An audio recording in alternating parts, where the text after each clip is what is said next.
How's it going, everyone? College Lefty, and in this video I'm going to be ranking the top 10 players at each position, so let's go ahead and get right into it.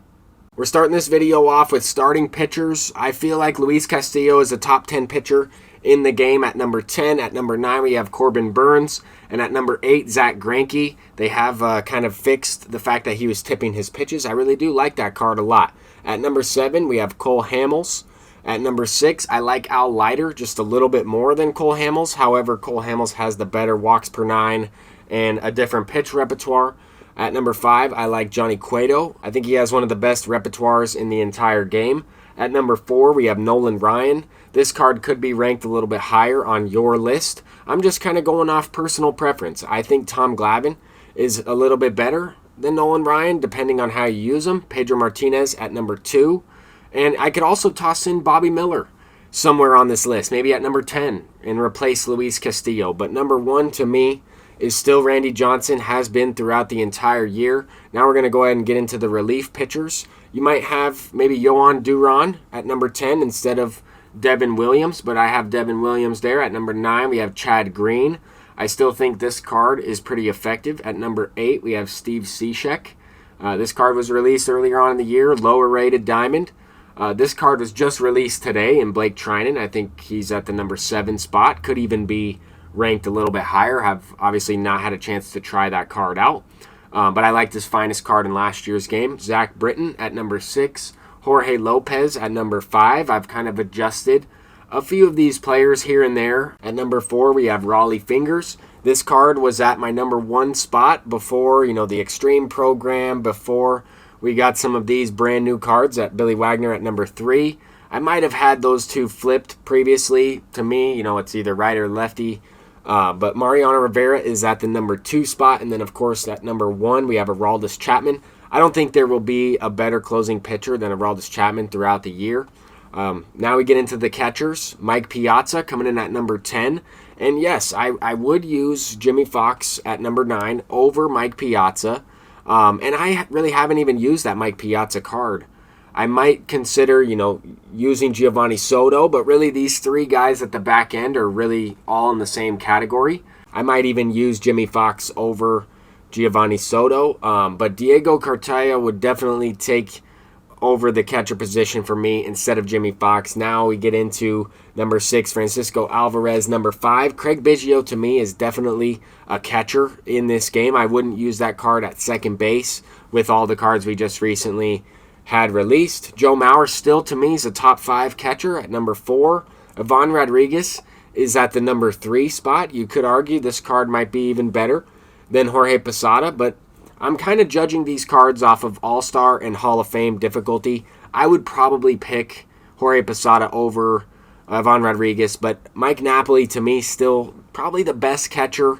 I might choose Jorge Posada over Mike Napoli depending on the situation. But now we get into the first baseman, and I'm talking about pure first baseman here. I would go with Matt Carpenter at number 10, Frank Thomas at number 9, maybe Joey Votto at number 8. You could, maybe use David Ortiz or Joey Votto. You could flip-flop these guys depending on what you're looking for. Obviously, Joey Votto's a better defender.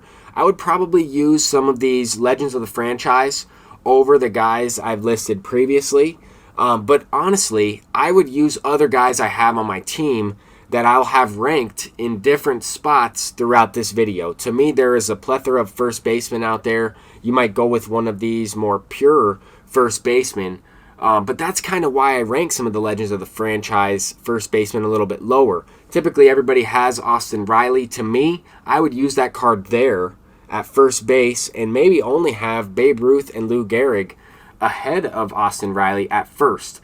But I would probably use, Jackie Robinson, Willie Mays, Hank Aaron even at first base. But I'll have those guys in different locations in this video. Now we get into the second baseman. At number 10, we have Ron Santo. At number 9, we have Joe Morgan. I think those guys are really good. I would prefer Ryan Sandberg. I think he has a little bit of a better swing.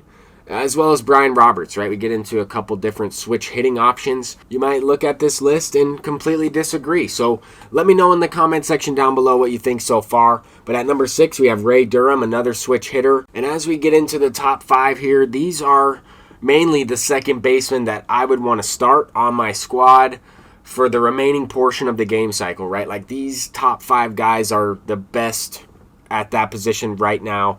At number 5, we have Robinson Cano. At number 4, we have Mookie Betts with the active live series quirks. At number 3, we have Chase Utley, and you might even have Chase Utley higher than Jackie Robinson. I just would prefer to use Jackie Robinson, one of my favorite MLB The Show cards. But to me, Hank Aaron is the best second baseman in the game. Now we're getting into shortstops. We have Anthony Volpe at number 10. At number 9, Ozzie Smith. And also keep in mind, right, I might not necessarily use these cards because I have some of the better shortstops. We could also plug in guys I've already listed in their secondary position if they play shortstop, if you like those guys ahead of some of these guys I have listed here. But a lot of people will probably be using Alan Trammell. I think Ernie Banks is a top 5 shortstop, not someone I would typically try out or use, because I think this Ketel Marte has been, the top shortstop before Chipper Jones was released and before Jimmy Rollins was released. To me, Ketel Marte, has been in the game for the entire game cycle pretty much. He is a really good card at all of his positions. And as we get into third baseman, I understand that third base on this specific list is the weakest. But if you take a look at the previous cards, right, first base, second base, and now third base, maybe even some catchers in there, could also play third base. I would probably use some of those guys over a few of the guys I have listed here, probably between the number 10 spot and even the number 6 spot. I might not necessarily try Mike Schmidt just based on the fact that I've never really performed that well with his card. You could use Austin Riley here. You could use Edgar Martinez. Josh Donaldson, to me, is the number 2 third baseman, and George Brett is still the number 1 third baseman. A lot of people will be using either Edgar Martinez, Austin Riley, George Brett, or potentially that Josh Donaldson if they got extreme completed. But there are a lot of other third basemen as well. A lot of shortstops and second basemen that I listed have third base as a secondary. Once we get into the outfielders, the outfield is probably the most difficult to rank. I have a lot of these guys in different spots, right? You might think to yourself, well, I think Torrey Hunter's better than Ricky Henderson. That might be true, but Ricky Henderson is in fact one of the only left fielder primary outfielders on this list. I have Giancarlo Stanton out there, but I wouldn't even put that card out in the outfield because of how slow he is. I would use that card off the bench, and I still have him on my bench. I've gone to him many, many times. But as we get into maybe like the top 10 outfielders, these are most of the guys that I would start on my squad in the outfield, right? If you don't have maybe Hank Aaron in the outfield, right? I listed him at second base. You might have him starting in right field. I don't know, but you can only play 3 outfielders. If I have a guy on this list that you think is misplaced, let me know. But I would try and find a spot for most of these guys that I have listed in the top 5. That's going to do it for this video. I'm College Lefty, and hopefully I was able to explain myself in a way that you understand. Until next time, peace out.